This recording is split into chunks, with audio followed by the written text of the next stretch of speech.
Hi, I'm Vanessa Eisses, and I'm here just to tell you a little bit about my story. I had a very normal childhood, a very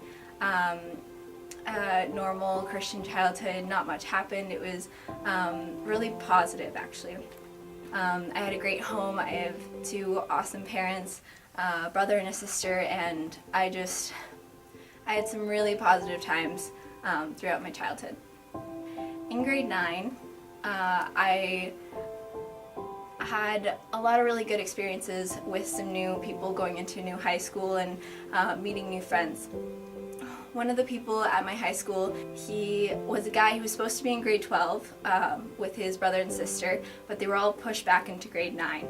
And this was very difficult for him in his life, and as well as his brothers and sister. But it was also really hard on their family. They were all adopted into their family.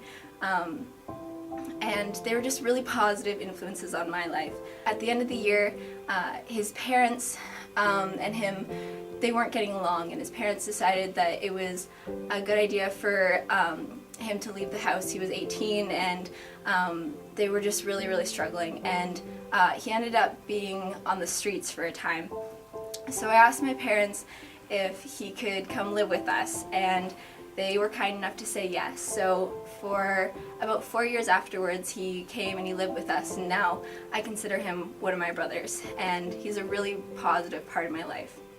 That was grade 9, 8, 7, all those years. As I went into grade 10, 11, and 12, I started struggling a little bit with myself. I think those are pretty hard years for a lot of people as far as depression and that kind of stuff goes, and I know for myself it was pretty difficult. I had a friend who was bipolar, and it was really hard for me, in all honesty. It's hard to know how to help somebody who is pulling you in really close one day, and the next day she's pushing you so far away. And it was hard for me to know if I was wanted or if I was even needed in that relationship. I ended up struggling myself a lot with suicidal thoughts and depression and that kind of stuff throughout high school, just because I didn't know where I fit, and I didn't really know where my place was supposed to be. And I was really confused as to if I was somebody who was a person who was wanted. And so that was just kind of a time in my life where I didn't know if I wanted to wake up the next day. I knew a lot of people like that. I knew a lot of people in high school who were struggling with that, and I tried my best to just be there for them as much as I possibly could. Throughout that, I came to the other side of that. I think it took me, stepping away from myself a little bit and stepping into, why am I in this situation? Is this something that is actually something that I feel? Do I honestly not feel wanted, and why is that? And I realized that I didn't feel wanted because I was putting my belief of what being wanted was in other things, in other people, in a friend wanting to be near me, or a guy wanting me, and that's not where your wants should be, and that's not what your value is. And it took a lot for me to learn that. It took coming to Redeemer to learn that in a big way. Redeemer taught me one big thing. It taught me joy, and joy is something that I've always known. Like, I'm a very joyful person, and if you meet me, you would probably say the same. I love making people laugh, and I love making sure people feel wanted, because that is something I definitely need in friendships and in people in my life. With that, I learned here that me being wanted doesn't have anything to do with who I am really at all, because I'm wanted by somebody way bigger than myself. I'm wanted by a God who loves me, a creator of the universe, somebody who made every single person in this room, every single person in this world, and he chose to still make me. And that's a really hard thought sometimes for me. Even just lying in bed, you just gotta remind yourself, I'm wanted by somebody who is bigger than me, who is bigger than the people around me, and who matters way more than anybody else.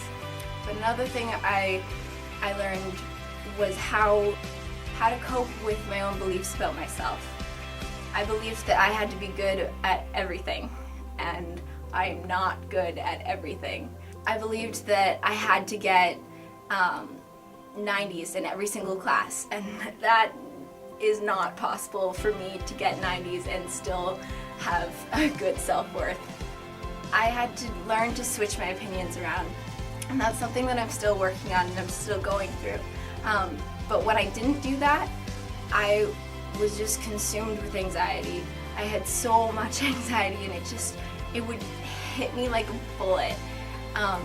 It would just come at me at the most random times. I'd be sitting down and I'd be eating supper, and then all of a sudden I would just be freaking out, and I couldn't tell anybody, and I couldn't share it with anybody, and it was so difficult because I couldn't share that.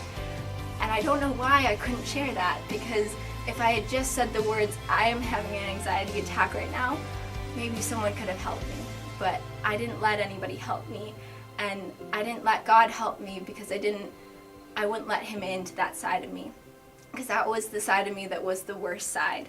That was the thing that I felt the most worthless about, is the fact that I couldn't control my anxiety levels. I couldn't control the fact that I just was so overwhelmed because of nothing, and it was so hard for me to get past.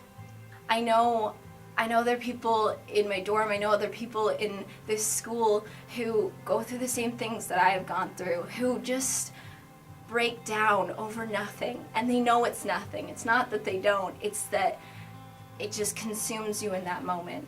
And it's something that I'm still working through, but it's something that I've come really far with, because I know that God doesn't want me to have this. This isn't something that I have to hold on to for the rest of my life. That's a decision in some parts that I have to make. In some parts, that is a part of who I am. And it's learning to cope with those sides that I can't control, but learning to make the point of striving and striving and striving for God, and striving and striving and striving for healing in my life, and to not let those little things control who I am, control my moments and my thoughts and my tears, because that's not who I am. I'm a person who is a child of God, who can stand up to those things, the little things, the big things, the wants, the value, everything. I'm a person of God who can stand up to that and say, you know what, today may not be the best day, or today I may have failed with my anxiety, but I'm not a failure. That's not who I am. I'm bigger than this through God. So, my name is Vanessa Eisses, and I am redeemed.